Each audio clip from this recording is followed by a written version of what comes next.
Hi guys, sa third afternoon ngayon. Ayan si Lexter guys. Hi Rex. Pupunta kami ngayon sa Laak Pioneering Church. Hapon na kasi kagaling pa sa Guapo Fellowship. Mag-pray muna si Lexter bago kami pupunta doon sa biyahe sa Laak.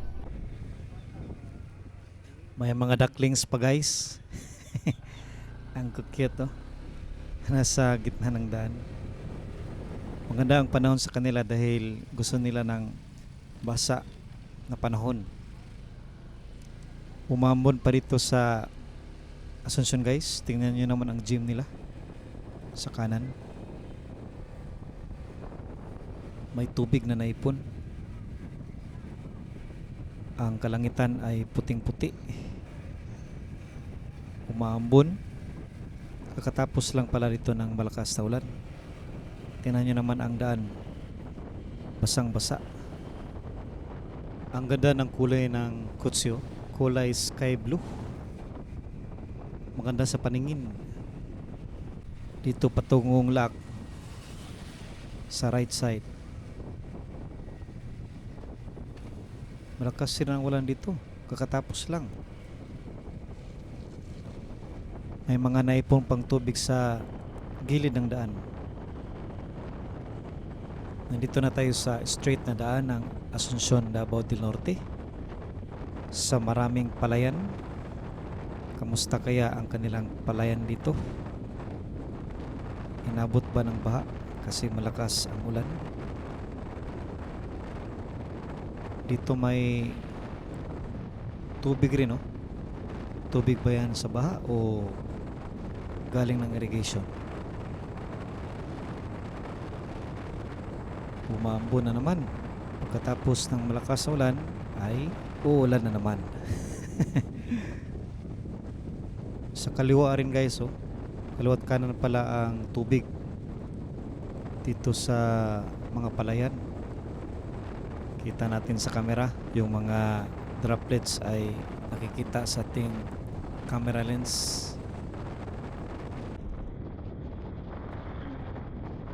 Kawawa itong lugar ng Asuncion kapag straight ang ulan. Prone sila dito sa baha kasi may malaking ilog na galing pa ng Laak, Talaingod, Catsbisin kasi itong Asuncion at lowland area rin. Maganda ito lagyan ng flood control. Ang problema lang kinurakot. Pag-pray natin ang ating government na may mga politician tayo na may takot sa ating Panginoon para hindi sila madali gumawa ng kasalanan. May mga nagmomotor pa na kasabay natin sa ating rainy ride. Nandito na tayo patungong Concepcion.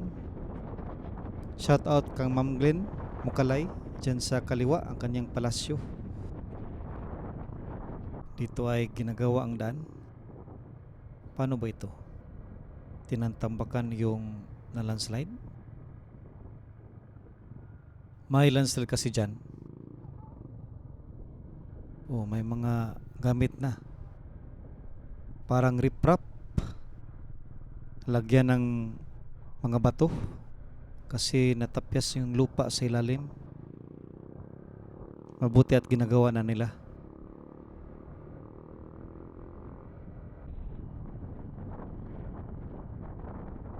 Dito rin patungong Laak.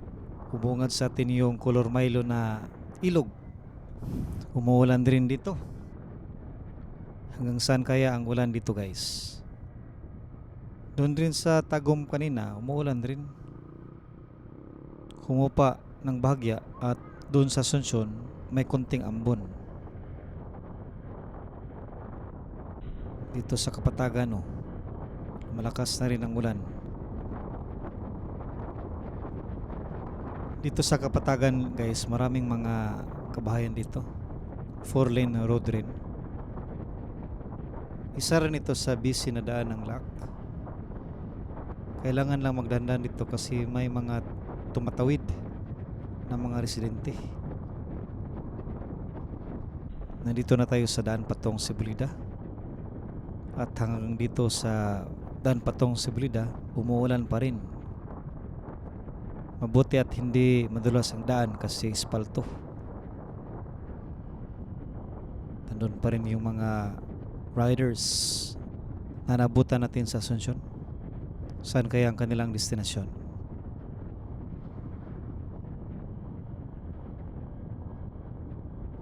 Matataas ng mga punong saging dito guys. Nung una na-wipe out yan. Ngayon ay malalaki na at may mga bunga.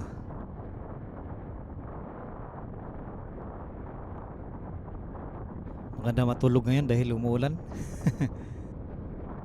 Pero hindi pa dapat kasi pupunta pa tayo ng Pioneering Church.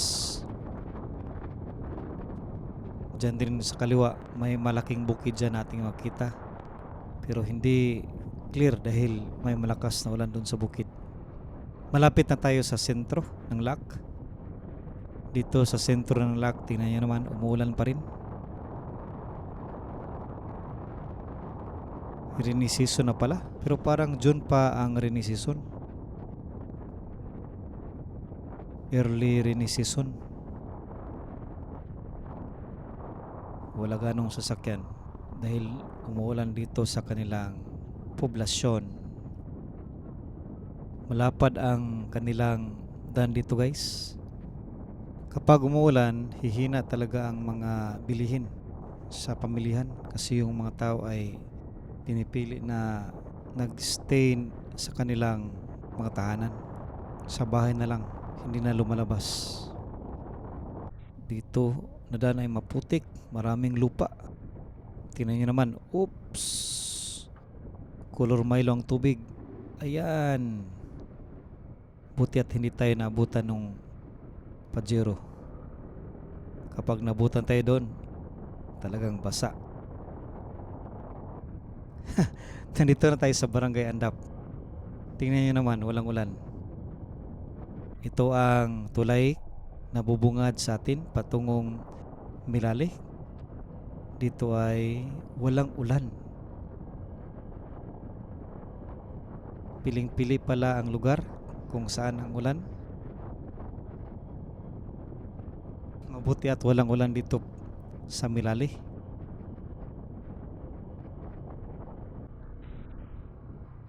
Oops, nag-break ng bigla ang Hilux. Buti lang maganda ang braking system ng ADB. Dito rin may konting ambo na. May ulan pa pala dito sa Milali. Hindi gaya doon sa Kapatagan, malakas ang ulan.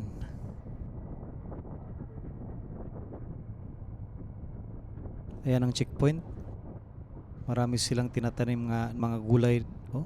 May talong, ampalaya. Maganda yan kasi pangpahaba ng buhay.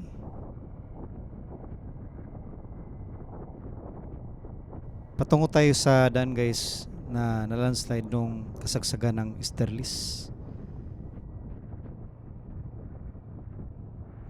Makita natin yan sa unahan. Ayan may bahay dyan na damage. Tinambakan na lang ng lupa para madanan. Yun kulay red na bubong. Sayang yung bahay. Hindi na mapakinabangan. Yan ang bukid ng Dato Ampunan. Malapit na tayo sa supermarket na Tijuan. Umaambo na rin dito. Sa wakas at nakarating na tayo.